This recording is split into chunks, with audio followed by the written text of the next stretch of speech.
No coração do interior do Brasil, escondido entre colinas enevoadas e matas fechadas, encontra-se um vilarejo quase esquecido pelo tempo.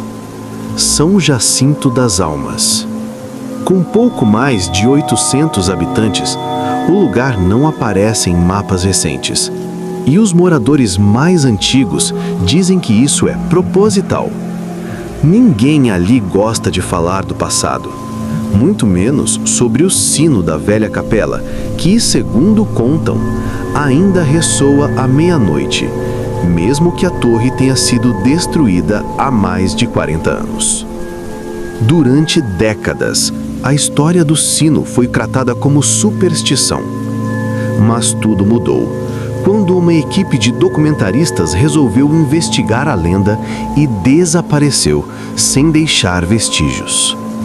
O que você vai ler agora é um compêndio de cartas encontradas em uma mochila enterrada às margens de um riacho seco nas proximidades de São Jacinto das Almas. Ninguém sabe quem as escreveu ou como elas chegaram ali. Capítulo 1. O Chamado. Eu me chamo Rafael Nogueira e sou produtor de conteúdo investigativo especializado em histórias misteriosas do Brasil profundo. Já explorei vilas abandonadas, visitei fazendas amaldiçoadas e até passei uma noite em um antigo manicômio. Nada me preparou para o que vivi em São Jacinto das Almas. Tudo começou com uma mensagem enigmática enviada por uma mulher chamada Dona Aldenora, de 89 anos. Ela afirmava que coisas estranhas estavam voltando a acontecer em sua terra natal. Descreveu gritos na mata, vultos na estrada vicinal e, principalmente, o som de um sino que já não existia. O sino voltou a tocar. Ele chama os mortos de volta. E logo chamará os vivos também. Algo naquela frase me arrepiou. Convenci minha equipe, Juliana, minha parceira e roteirista, o câmera João Pedro e o técnico de som Arthur a me acompanhar. Seria nossa maior produção, ou nossa última. Capítulo 2. Chegada ao vilarejo. Chegamos a São Jacinto das Almas numa tarde nublada. O céu carregava nuvens densas e o ar parecia mais frio do que o normal para aquela região. A primeira coisa que notamos foi o silêncio. Um silêncio espesso, como se o vilarejo inteiro estivesse nos observando de dentro das janelas fechadas. Dona Aldenora nos recebeu com um olhar aflito. Sua casa era uma das mais antigas, feita de madeira escura, coberta por musgo e era.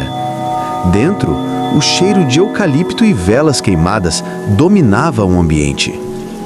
"Vocês vieram tarde demais", ela sussurrou ao nos ver entrar. Pedimos para ela nos contar sobre o sino. Com a voz fraca, mas firme, começou a narrar a história. Capítulo 3. A origem da maldição. A capela de São Jacinto foi construída em 1893 por um padre que viera da Europa. Padre Domênico, um homem estranho e recluso. Ele dizia ter visões e afirmava que aquele pedaço de terra era amaldiçoado, um ponto de cruzamento entre o mundo dos vivos e o dos mortos. O sino da capela foi fundido com metais retirados de cruzes quebradas de um cemitério indígena próximo. Algo que, segundo os antigos, despertou a fúria de forças que dormiam sob o solo. Após sua instalação, começaram os desaparecimentos. Primeiro foram animais, depois crianças, sempre na mesma época, final de junho, na chamada Semana Morta, quando as chuvas cessavam e a neblina engolia a mata. O sino tocava sozinho, à meia-noite, e quem o ouvisse, desaparecia. Ao amanhecer, em 1983, a capela pegou fogo misteriosamente e o sino caiu da torre. Mas ninguém encontrou os destroços. A torre simplesmente afundou. Capítulo 4. Sinais e sons. Decidimos montar acampamento próximo ao que restava da capela. O terreno era instável, com buracos que pareciam cavernas rasas, exalando um cheiro metálico e podre. Na primeira noite, ouvimos o sino. Foram 3 badaladas. Olhei para o relógio, 00. Arthur riu nervoso. Deve ter gente querendo assustar, mas a expressão de Juliana dizia o contrário. Ela segurava o microfone como uma arma. João Pedro jurava que viu uma figura branca entre as árvores. Quando apontou a câmera, nada. Revisamos o áudio da noite. Um som estranho aparecia entre os sinos. Uma voz murmurando em latim. Capítulo 5. O subsolo da capela. Na manhã seguinte, encontramos uma entrada semi-enterrada atrás do altar da capela. Escavamos por horas, revelando uma escadaria em espiral, coberta de inscrições em uma língua que Juliana identificou como um dialeto tupi misturado com elementos do latim e hebraico arcaico. Descemos com lanternas e câmeras. A escada parecia não ter fim. Chegamos a uma cripta onde o ar era mais frio que a noite lá fora. Ali, encontramos o sino, intacto, suspenso por correntes pretas. Quando Juliana se aproximou para filmar, ele badalou, sozinho. E então, ela apagou. Capítulo 6. O preço do som. Juliana acordou, mas não era mais ela. Sua voz estava mais grave, suas palavras confusas. Falava em idiomas diferentes, citava nomes de santos, demônios e datas futuras. Seus olhos estavam completamente negros por horas. Tivemos que amarrá-la. Enquanto isso, vozes começaram a vir da escada. Chamados, sussurros. Arthur fugiu na terceira noite. Correu em direção ao mato e nunca mais o vimos. João Pedro enlouqueceu. Começou a rir incontrolavelmente. Encontramo-no andando em círculos no cemitério antigo, murmurando: "Eles estão entre nós. Os sinos não deixaram de tocar." Capítulo 7. Revelações.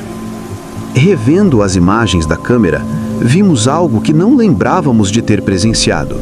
Figuras vestidas como monges, com os rostos cobertos por véus pretos, caminhando lentamente ao redor do sino. Cada badalada parecia trazer uma sombra nova. Entendi ali. O sino era um canal, um portal. Não era só superstição, era uma prisão, e nós a havíamos aberto. Capítulo 8. Fuga ou maldição. Na última gravação, já quase sem bateria, registro essas palavras. Juliana desapareceu ao amanhecer. João Pedro caiu morto com os olhos virados. A trilha sumiu. A bússola gira sem parar. A mata nos engoliu. Eu ouço o sino todas as noites. Ele não está mais preso à cripta. Ele está dentro de mim. Epílogo. A última badalada.